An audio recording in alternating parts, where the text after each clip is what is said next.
नीतीश कुमार अपनी पार्टी को बचाना चाहते हैं तो नीतीश के जो करीबी हैं, बेहद करीबी हैं, ये चाहते हैं कि निशांत कुमार जो नीतीश कुमार के बेटे हैं उनको जदयू में एंट्री दिलानी पड़ेगी, वरना उनके पार्टी में छीछा लेदर मचना तय। विधायक चाहते हैं कि नीतीश कुमार पाला बदले और ना सांसद चाहते हैं, बल्कि खबर ये है कि अगर नीतीश कुमार इस बार पलटेंगे भी तो सांसद तो नीतीश का साथ छोड़ेंगे ही छोड़ेंगे, आधे से ज्यादा विधायक भी नीतीश कुमार का साथ छोड़ भारतीय जनता पार्टी को बार बार अपने कंधे में न लगानी पड़े। बीजेपी बिहार में सब जगह बीजेपी मजबूत स्थिति कर लेती है, लेकिन बिहार में जनता दल यूनाइटेड की बैसाखी के बदौलत उनको अपनी राजनीति करनी पड़ती है, लेकिन इस बार वो बैसाखी को हटाना चाहती है और इसलिए चर्चा ये है कि जदयू का विलय बीजेपी में हो सकता है। नमस्कार साथियों, स्वागत है आप सभी का आपके अपने चैनल पर। बिहार में नीतीश कुमार की पार्टी जनता दल यूनाइटेड को तोड़ने की साजिश चल रही है। जी हां, सही सुन रहे हैं आप, जदयू को तोड़ने की साजिश चल रही है। जनता दल यूनाइटेड को हाईजैक करने की कोशिश की जा रही है। कुछ नेता जदयू के अंदर अंदर खेल कर रहे हैं और नीतीश कुमार को इसकी भनक तक नहीं है। नीतीश कुमार को जनता दल यूनाइटेड के अंदर चल रही गतिविधियों के बारे में जानकारी ही नहीं है, तभी तो नीतीश के हर फैसले को उनके कार्यकारी अध्यक्ष संजय झा को लेने पड़ रहे हैं।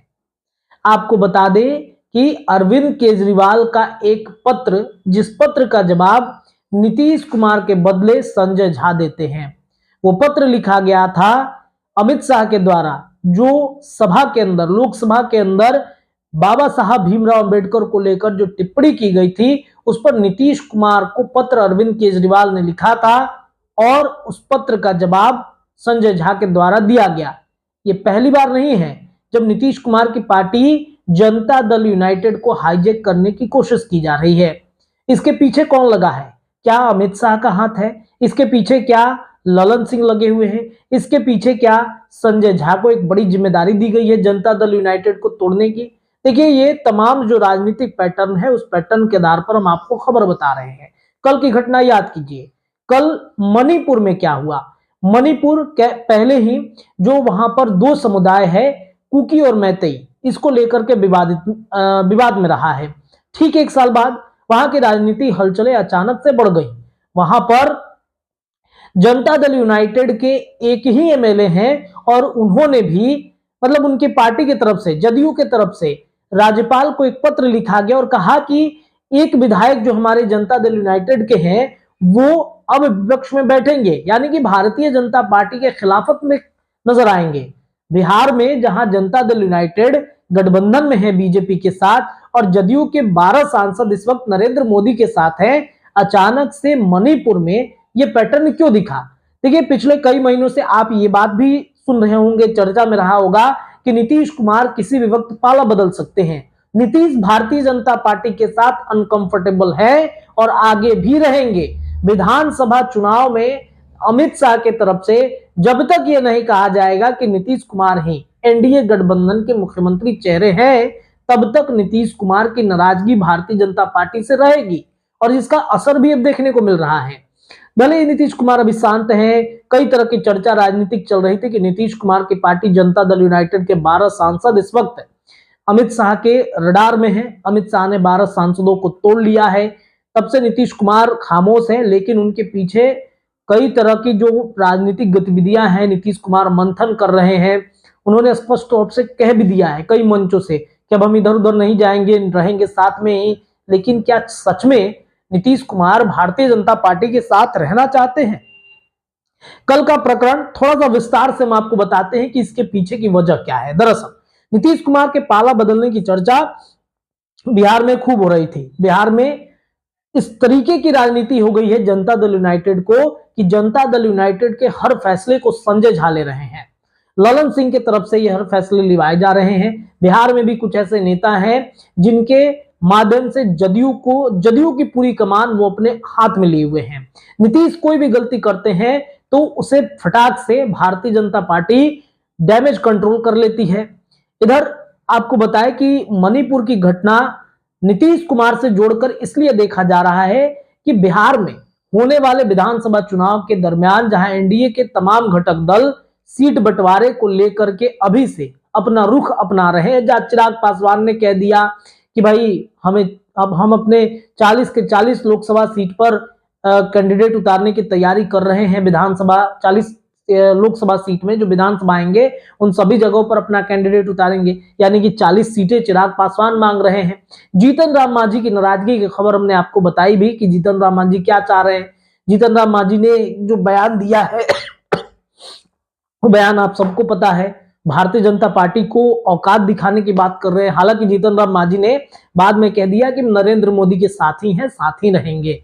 नीतीश कुमार को ऐसा लग रहा है कि इस बार भारतीय जनता पार्टी उनको कम सीटें देंगी, कम सीटों में सल्टा दिया जाएगा, ताकि नीतीश और जदयू की जो बैसाखी है वो भारतीय जनता पार्टी को बार बार अपने कंधे में न लगानी पड़े। बीजेपी बिहार में सब जगह बीजेपी मजबूत स्थिति कर लेती है, लेकिन बिहार में जनता दल यूनाइटेड की बैसाखी के बदौलत उनको अपनी राजनीति करनी पड़ती है, लेकिन इस बार वो बैसाखी को हटाना चाहती है और इसलिए चर्चा ये है कि जदयू का विलय बीजेपी में हो सकता है। नीतीश कुमार की जो स्वास्थ्य है वो सही नहीं है, नीतीश कुमार बीमार चल रहे हैं, नीतीश कुमार की मानसिक स्थिति ठीक नहीं है, ऐसा लगातार उनके ही पार्टी की तरफ से कई नेताओं के बयान आए हैं। देखिए, पार्टी के एक बड़े नेता, एक बड़े लीडर जिन्होंने फोन करके इस बात की जानकारी दी कि मणिपुर वाली घटना कोई छोटी मोटी घटना नहीं है, नीतीश कुमार के इशारे पर ही मणिपुर में सब कुछ हुआ। उनके विधायक विपक्ष में बैठने को तैयार हो गए, राज्यपाल को पत्र भेज दिया, ये नीतीश कुमार के इशारों पर ही हुआ है। और अब देखिए, जैसे ही नीतीश कुमार के इशारों पर वहां पर खेल हुआ, इधर अमित शाह ने तुरंत संजय झा को फोन किया, संजय झा ने फोन रिसीव किया और अमित शाह ने संजय झा को फटकार लगाई और कहा कि वहां के जो जदयू के अध्यक्ष हैं, प्रदेश अध्यक्ष हैं, उनको तुरंत बर्खास्त करो। और जैसे ही वो इस्तीफा देने की बात होती है, वहां पर बर्खास्त उनको कर दिया जाता है। जदयू के जो प्रदेश अध्यक्ष हैं उनको बर्खास्त करने के बाद ये बयान आता है राजीव रंजन प्रसाद की तरफ से कि एनडीए गठबंधन में जनता दल यूनाइटेड पहले भी थी और अब भी है। ये मणिपुर की घटना की पूरी जो पैटर्न है वो हमने आपको बताया। एक बड़े नेता ने फोन करके पूरी कहानी बताई कि ये प्रकरण चला है। देखिए, भले ही जनता दल यूनाइटेड वहां से इस्तीफा दे दे, कोई असर नहीं पड़ने वाला है, क्योंकि 6 विधायक थे जदयू के पास मणिपुर में, जिसमें से 5 को पहले ही भारतीय जनता पार्टी ने तोड़ लिया, अपने पार्टी में शामिल करा लिया। एक विधायक बचे थे अब्दुल नासिर, जिनके बारे में ये कल चर्चा उठी कि वो विपक्ष में जाकर बैठेंगे, बीजेपी के खिलाफत में नजर आएंगे। अब देखिए, बहुमत से ज्यादा आंकड़ा भारतीय जनता पार्टी के पास है, 60 सीट है वहां पर विधानसभा का, और इस 60 सीट में लगभग 37 सीटें बीजेपी के पास है, तो बहुमत का आंकड़ा वैसे भी बीजेपी छू रहा है। अगर जनता दल यूनाइटेड का एक विधायक हट भी जाता है तो उससे कोई अंतर नहीं पड़ने वाला, लेकिन बिहार की राजनीति और देश भर की राजनीति इससे जुड़ जाएगी कि ये सब कुछ नीतीश के इशारों पर हुआ है। नीतीश पाला बदलने वाले हैं, जो कि जनता दल यूनाइटेड के कोई भी नेता, कोई भी विधायक ये इस वक्त नहीं चाहता है कि नीतीश कुमार फिर से पाला बदले, महागठबंधन में जाएं, क्योंकि परिस्थितियां बड़ा उनके लिए विपरीत हो जाती हैं। कभी बीजेपी के साथ रह के बीजेपी और नरेंद्र मोदी का गुणगान करना पड़ता है, लेकिन वहीं जैसे ही महागठबंधन में आएंगे बीजेपी का खिलाफत करना पड़ेगा, तब उनकी भी छवि, उनकी भी क्रेडिबिलिटी डाउन होगी। और इस वजह से जदयू के ना तो विधायक चाहते हैं कि नीतीश कुमार पाला बदले और ना सांसद चाहते हैं, बल्कि खबर यह है कि अगर नीतीश कुमार इस बार पलटेंगे भी तो सांसद तो नीतीश का साथ छोड़ेंगे ही छोड़ेंगे, आधे से ज्यादा विधायक भी नीतीश कुमार का साथ छोड़ सकते हैं, यानी वो बीजेपी के साथ ही रुक जाएंगे। नीतीश को अकेले ही जाना पड़ेगा महागठबंधन में, तब नीतीश कुमार को कोई विशेष फायदा भी होता हुआ नहीं दिख रहा है और इस वजह से नीतीश कुमार शांत हैं। तो मणिपुर की घटना कल की जो घटी है वो कोई छोटी मोटी घटना नहीं है, और इस बात की तरफ ये पूरा प्रकरण इशारा कर रहा है कि जनता दल यूनाइटेड को अमित शाह ने हाईजेक कर रखा है और संजय झा को एक बड़ी जिम्मेदारी मिली है कि जदयू पर पैनी नजर रखिए, नीतीश कुमार पर पैनी नजर रखिए।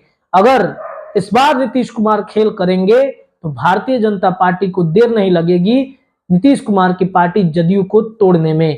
तो ये पूरा प्रकरण कल दिन भर चला और आज भी इस बात को लेकर चर्चा तेज है। क्या करेंगे नीतीश कुमार? अगर नीतीश कुमार अपनी पार्टी को बचाना चाहते हैं तो नीतीश के जो करीबी हैं, बेहद करीबी हैं, वो ये चाहते हैं कि निशांत कुमार जो नीतीश कुमार के बेटे हैं उनको जदयू में एंट्री दिलानी पड़ेगी, वरना उनके पार्टी में छीछा लेदर मचना तय माना जाएगा। फिलहाल इस चर्चा में इतना ही, लेकिन बिहार की राजनीति से जुड़ी तमाम अपडेट लगातार हम आपको देंगे। इस खबर के लिए इतना ही। जुड़े रहिए अपने चैनल के साथ। बहुत बहुत धन्यवाद।